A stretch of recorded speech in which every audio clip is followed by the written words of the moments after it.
সব কথা যাবে কিনা আমি জানি না। বন্ধুরা, আজ প্রায় 21-22 দিন অতিক্রান্ত হলেও বিএনপি চেয়ারপারসন ও সাবেক প্রধানমন্ত্রী দেশনেত্রী বেগম খালেদা জিয়ার সাথে তার নিকট আত্মীয়দের দেখা করতে দেওয়া হচ্ছে না। বন্দীদের যে আইনসম্মত অধিকার তা থেকেও বঞ্চিত করা হচ্ছে বেগম জিয়াকে। এই নিষ্ঠুর আচরণ কিসের ইঙ্গিতবাহী? বিশাল লাল দেয়ালের মধ্যে রুদ্ধ কপাট, মুক্তিহীন বেগম জিয়াকে অন্তরীণ রেখে বাইরের দুনিয়া থেকেও সম্পূর্ণরূপে বিচ্ছিন্ন করার পাঁয়তারা চলছে।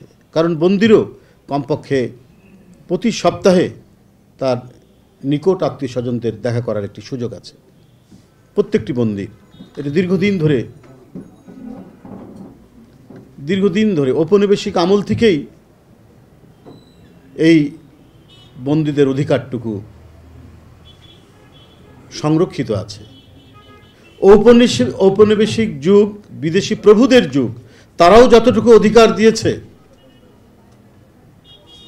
এই ভোটার শূন্য সরকার, গণবিরোধী সরকার সেই অধিকারটুকু যাদেরকে প্রতিপক্ষ মনে করেন, বিরোধী দলের প্রধান নেত্রী বেগম জিয়া, 3 বারের প্রধানমন্ত্রী, তার প্রতি এই অবিচার, নির্মমতা, নিষ্ঠুরতা প্রদর্শন করছেন। তাকে সেই অধিকারটুকু দেওয়া হবে না। 7 দিনের জায়গায় 15 দিন করা হয়েছে শুধুমাত্র বেগম জিয়ার সাথে তার আত্মীয় স্বজনদের সাক্ষাতের। কেন? বেগম খালেদা জিয়া দেশের জনপ্রিয় নেত্রী, এটা সহ্য করতে পারছেন না। এই কারণেই তার প্রতি এই নিষ্ঠুর ব্যবহার। বন্ধুরা, এখন 15 দিন অতিবাহিত হলেও দেখা করতে দেওয়া হচ্ছে না। কেন এত ভয়? কেন এত শঙ্কা সরকারের? তার নিকট আত্মীয়, ভাই বোন, ভাইয়ের ছেলে মেয়ে বা বোনের ছেলেরা দেখা করবে, এই অধিকারটুকু দিতেও ভয় পায় কেন এই সরকার? যদি জনসমর্থিত সরকার হতো, যদি সুষ্ঠু নির্বাচনে প্রকৃত ভোটের মধ্যে দিয়ে সরকার হতো, তাহলে তো তারা এই ভয় পেত না। আজকে মিথ্যা জয়ের অহংকারে, দম্ভে মাটিতে যখন পা পড়ছে না, তখন এত ভয় কিসের বেগম জিয়াকে তার ন্যায্য অধিকার থেকে বঞ্চিত করার?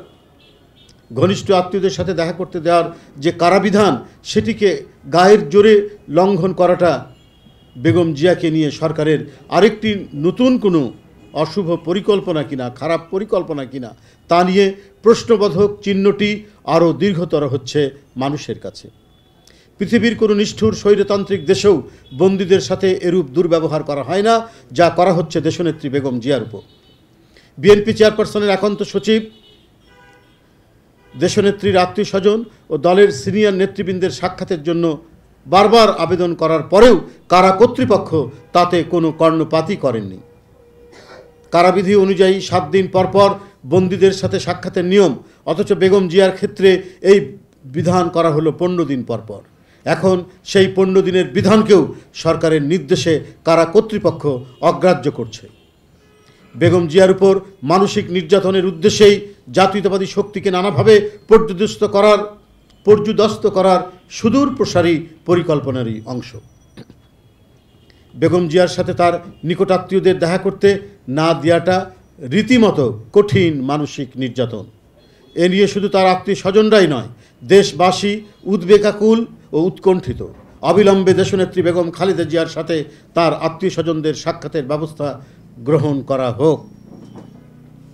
প্রিয়, নির্বাচন পূর্বাপর ব্যাপক সহিংসতা, রক্তপাত, ধানের শীষের প্রার্থীদের উপর গুলি ও ধারালো অস্ত্রের আঘাতে ক্ষতবিক্ষত করা, ধানের শীষের নেতাকর্মী সমর্থকদের উপর নির্বিচারে আক্রমণ করে রক্তাক্ত করা সহ ধানের শীষের প্রার্থীসহ নেতাকর্মীদেরকে পাইকারি হারে গ্রেপ্তার, আদালত ব্যবহার করে প্রার্থিতা বাতিল সহ ভোটের নামে নিষ্ঠুর তামাশায় শুধু দেশবাসী নয়, আন্তর্জাতিক সম্প্রদায়ও ক্ষুব্ধ ও প্রতিবাদে সোচ্চার।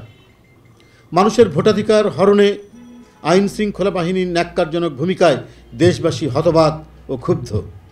30শে ডিসেম্বর নির্বাচন জনগণের ললাটে এক বিষাক্ত কাঁটা।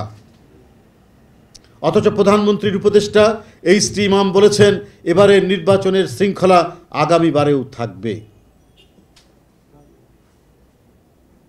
সাবাস এইচ.টি. ইমাম সাহেব, আপনি আত্মমর্যাদাহীন, অনুশোচনাহীন, আজ্ঞাবাহী একজন মানুষ, যার পক্ষে আগামী নির্বাচন নিয়ে এ ধরনের অঙ্গীকার করা ছাড়া আর কী বা বলার থাকতে পারে। বিবেক বিক্রি করা এইচ.টি. ইমাম সাহেবরা মানুষের ভোট কেড়ে নিতে কত দ্বিধাহীন, কত নির্লজ্জ।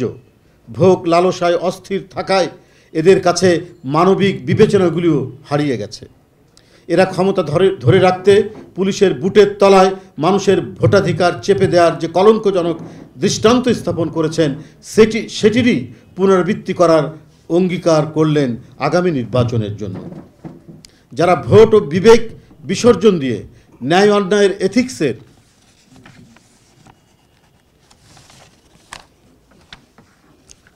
ধার ধারেন না, কেবল তাদের দ্বারাই পূর্বে সংগঠিত যে কোনো ঘৃণ্য কাজেরই পুনরাবৃত্তি হওয়াই সম্ভব। তবে আমি সুস্পষ্টভাবে বলতে চাই, জনগণের অধিকারের পক্ষে আমাদের উচ্চারণ থামবে না। জনগণের উপর জবরদস্তি করে ভোটাধিকার কেড়ে নেওয়ার বিরুদ্ধে আমাদের প্রতিরোধ দুর্বার গতিতেই এগিয়ে যাবে। এদেশের ইতিহাস বিদেশি প্রভু ও স্বৈরাচারী শাসনের বিরুদ্ধে রক্ত ঝরা সংগ্রামের ইতিহাস। সুতরাং বর্তমান মহাজালিয়াতি, মহাচালিয়াতি, বিরামহীন ভোট ডাকাতির নির্বাচনে তৈরি নিষ্ঠুর কর্তৃত্ববাদী শাসন, গণতন্ত্র হরণ ও বিরোধী দল মত নিধনের বিরুদ্ধে জনগণের প্রবল আন্দোলনের খরস্রোত ধেয়ে আসবেই। সুহৃদ সাংবাদিকবৃন্দ, গত পরশু মিথ্যা মামলায় হাজিরা দিতে গেলে কক্সবাজার নিম্ন আদালত কুতুবদিয়া উপজেলার বিএনপির সভাপতি জালাল আহমেদ সহ 14 জনের জামিন নামঞ্জুর করে কারাগারে প্রেরণ করেছে। আমি এই ঘটনায় গভীর উদ্বেগ প্রকাশ করছি এবং অবিলম্বে তাদের বিরুদ্ধে দায়েরকৃত বানোয়াট মামলা প্রত্যাহার সহ নিঃশর্ত মুক্তির জোর দাবি জানাচ্ছি। বিএনপির জাতীয় নির্বাহী কমিটির সমবায় বিষয়ক সম্পাদক ও হবিগঞ্জ জেলা বিএনপির সাধারণ সম্পাদক জি.কে. গৌসকে প্রধান আসামি করে 1200 জনের বিরুদ্ধে আবারও 4টি মামলা দায়ের করা হয়েছে।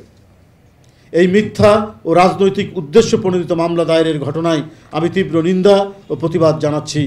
আমি একটা জিনিস আপনাদের সাথে একটু কথা বলতে চাই সংবিধান নিয়ে।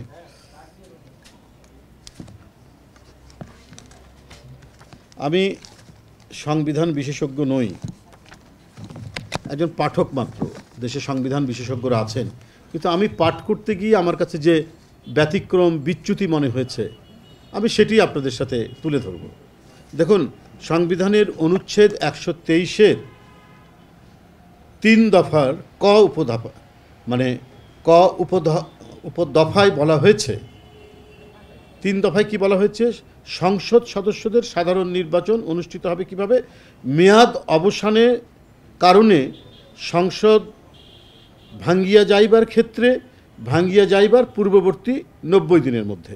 ঠিক আছে, এটা নির্বাচন তারা 90 দিনেই করেছেন, কিন্তু তবে শর্ত থাকে যে এই দফার ক উপদফা অনুযায়ী অনুষ্ঠিত সাধারণ নির্বাচনে নির্বাচিত ব্যক্তিগণ উক্ত উপদফায় উল্লেখিত মেয়াদ সমাপ্ত না হওয়া পর্যন্ত সংসদ সদস্যরূপে কার্যভার গ্রহণ করিবেন না।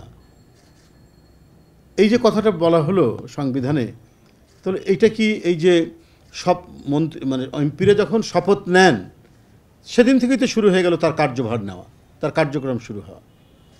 তো ওদের রচিত সংবিধান, সেইখানে যে বিধানাবলী আছে তারা সেটা নিজেরাই ভঙ্গ করছে। এটা সম্পূর্ণরূপে আমার মতো একজন লেম্যান, মানে আমি বিশেষজ্ঞ নই, তারপরেও আমার চোখে যেটা ধরা পড়েছে সেটা তারা যেটি করেছেন তাদেরই রচিত সংবিধান।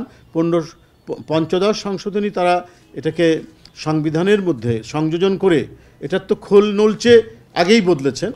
তাদেরই রচিত এই সংবিধানে যে বিধানটুকু আছে সেটা তারা নিজেরাই লঙ্ঘন করছেন। আমরা ইংল্যান্ডের এক রাজার কথা জানি, তিনি বলেছিলেন যে আই এম ল। তো শেখ হাসিনা আমার মনে হচ্ছে তিনি ল, তিনি আইন, তিনি যেটি করবেন যেটি বলবেন সেটাই আইন।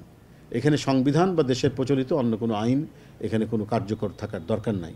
আমার কাছে মনে হয়েছে যে সংবিধানের মধ্যে যা বলা হয়েছে তাতে সংসদ সদস্যরা ইতিমধ্যে শপথ নিয়েছেন, এটা সম্পূর্ণরূপে সংবিধান বিরোধী। কারণ এই সংসদের মেয়াদ হচ্ছে 28শে জানুয়ারি পর্যন্ত, তার আগে এটা করতে পারেন না, মানে আমার চোখে এটাই পড়েছে আর কি। ধন্যবাদ।